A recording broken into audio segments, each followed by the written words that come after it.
नमस्कार दोस्तों, मैं दीपक शर्मा अंग्रेश आपका स्वागत करता हूं द लीगल चैम्बर में। अब दोस्तों, आज की इस वीडियो के अंदर हम प्रतिकूल कब्जा कानून यानी कि एडवर्स पोजेशन लॉ से रिलेटेड एक बेहद बड़ी जजमेंट आप सभी लोगों के लिए लेकर आए हैं। और दोस्तों, ये जो जजमेंट पास की गई है साल 2023 की है, यानी कि बिल्कुल इसी साल की लेटेस्ट जजमेंट मैं आप सभी लोगों के लिए लेकर आया हूं। अब दोस्तों, इस जजमेंट के अंदर आप लोगों को जितने भी एडवर्स पोजेशन लॉ से रिलेटेड इंग्रेडिएंट्स होते हैं, जितने भी कंसेप्ट होते हैं, एडवर्स पोजेशन लॉ के तहत ओनरशिप साबित करने के लिए जो जो एस्पेक्ट चाहिए, या फिर अगर आप प्रतिकूल कब्जाधारी से केस जीतना चाहते हैं, उससे अपनी संपत्ति वापस पाना चाहते हैं, तो ये सभी ए टू जेड कंसेप्ट इसी एक सिंगल वीडियो में आपको क्लियर किए गए हैं। यानी कि दोस्तों, आप यह भी कह सकते हैं कि एडवर्स पोजेशन पर एक कंप्लीट जजमेंट यहां पर ऑनरेबल सुप्रीम कोर्ट ने पास कर दी है। अब दोस्तों, अगर आप लोगों को हमारी ये वीडियोस अच्छी लगती हैं, अगर आप लोगों को मेरी तरफ से किए गए एफर्ट्स अच्छे लगते हैं, तो मेरा आप लोगों से अनुरोध है, वीडियो को आप लाइक जरूर कीजिएगा और साथ ही साथ अपना वैल्यूएबल कमेंट सेक्शन में जरूर लिखिए। तो चलिए दोस्तों, अब आज की इस वीडियो को हम ज्यादा लंबा ना करते हुए आज की इस वीडियो को स्टार्ट करते हैं।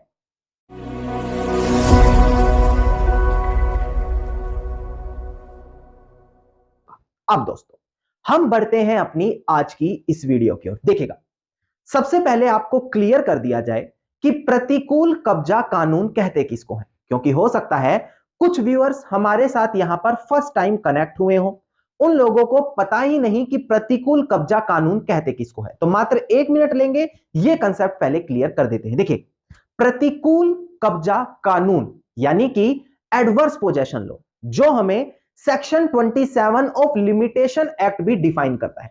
यह क्या कहता है कि अगर एक प्रॉपर्टी का रियल ओनर है, उसकी प्रॉपर्टी पर किसी दूसरे व्यक्ति ने कब्जा करके रखा है, अब जो वो प्रॉपर्टी का रियल ओनर है उसे अपनी संपत्ति का कब्जा वापस चाहिए, तो उसको लिमिटेशन टाइम के अंदर कोई लीगल एक्शन लेना होगा ताकि वो अपनी प्रॉपर्टी वापस पा सके। अगर वो उस लिमिटेशन टाइम के अंदर लीगल एक्शन नहीं लेगा और वो लिमिटेशन टाइम पूरा हो जाएगा, तो उस लिमिटेशन टाइम के पूरा हो जाने के बाद वो अपनी प्रॉपर्टी वापस क्लेम नहीं कर पाएगा।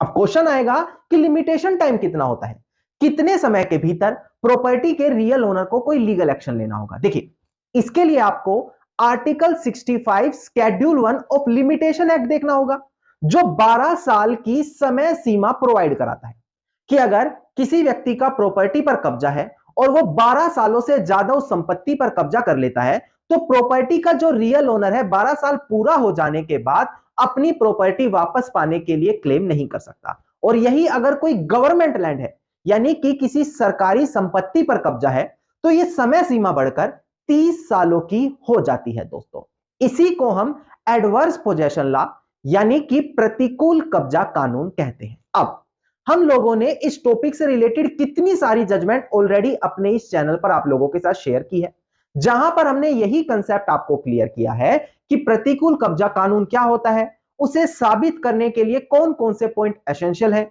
अगर आप कब्जादारी को हराना चाहते हैं, उससे केस जीतना चाहते हैं, तो किन किन पॉइंट्स पर ध्यान देना होगा। अब साल 2023 में ऑनरेबल सुप्रीम कोर्ट ने एक बेहद बड़ी जजमेंट पास की है, जहां पर यह सभी पॉइंट ए टू जेड जो आपको एडवर्स पोजेशन से संबंधित जानने अनिवार्य होते हैं, इस एक जजमेंट में रेलिवेंट जजमेंट का रेफरेंस देते हुए क्लियर कर दिए गए।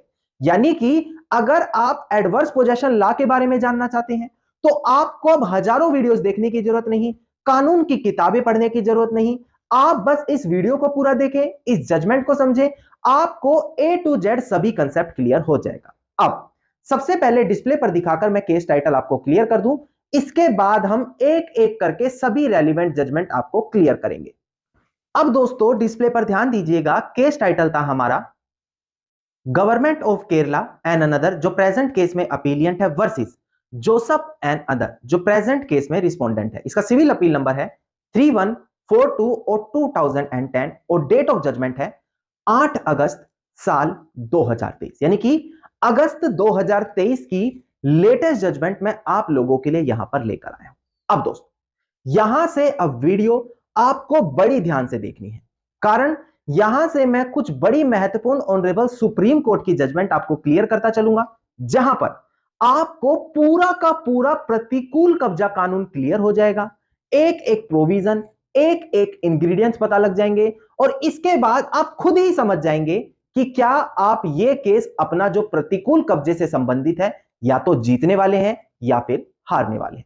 अब एक बार आप डिस्प्ले पर ध्यान दीजिएगा दोस्तों, जो पहली जजमेंट यहां पर डिस्कस की गई थी वो थी Karnataka board of Waqf versus government of India. साल 2004 की ये जजमेंट है। इसका साइटेशन नंबर है 10 SCC 779। अगर आप मेरे चैनल से रेगुलरली जुड़े रहते हैं तो यहां पर आपको पता होगा कि ये जजमेंट मैं पहले ही डिस्कस कर चुका हूं। यहां पर वो 3 पॉइंट बताए गए हैं जो प्रतिकूल कब्जा साबित करने के लिए बेहद ज्यादा अनिवार्य है। मतलब इनके बिना प्रतिकूल कब्जा बनेगा ही नहीं, चाहे कोई व्यक्ति 50 सालों से 100 सालों से कब्जे में हो। देखिएगा यहां पर क्या कहा है, पोजेशन मस्ट बी ओपन, यानी कि जो कब्जा किया है वो ओपनली किया हो, क्लियर, मतलब साफ तरीके से दर्शाया गया है कि प्रतिकूल कब्जा है।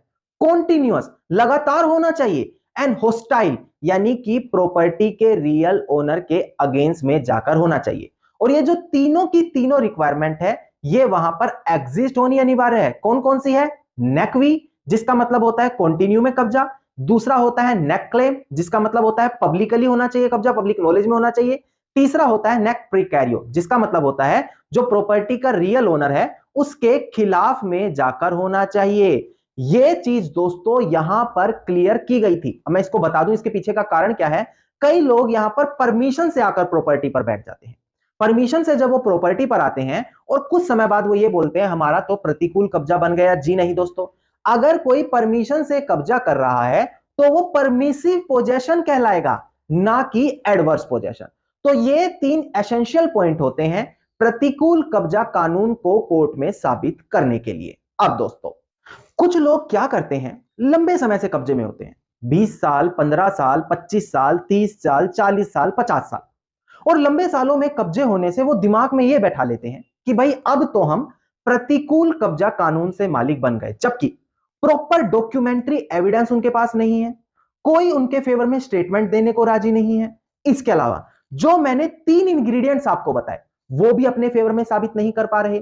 तो यहां पर ऑनरेबल सुप्रीम कोर्ट बार बार कह चुका है कि केवल लंबे समय से कब्जा हो जाने से कोई भी प्रतिकूल कब्जे के तहत मालिक नहीं बनने वाला। अब यह पॉइंट मैं डिस्प्ले पर दिखाकर आपको समझा दूं, ध्यान दीजिएगा दोस्तों। डिस्प्ले पर देखिए जजमेंट का नाम था Gaya Prasad Dikshit versus doctor Nirmal Chandra and another 1984। इसका साइटेशन नंबर है 2 SCC 286। यहां पर देखिए क्या बताया गया, ध्यान दीजिएगा। पहले, mayor possession over a property for a long period of time does not grant the right of adverse possession on its own, यानी कि केवल लंबे समय से कोई कब्जा करके बैठा है तो केवल इसी चीज से ही वो उससे संपत्ति का अधिकार नहीं पा सकता। इसके आगे देखिएगा, such clear and continuous possession must be accompanied by animus possidendi, यानी कि जो वो कब्जा कर रखा है वो एनिमस पोजेंडी के साथ होना चाहिए। मतलब कि उस कब्जे में होस्टाइल एनिमस होना अनिवार्य है। वहां पर उसको इंटेंशन दिखानी जरूरी होगी कि जब भी हम प्रॉपर्टी पर कब्जे में आकर बैठे हैं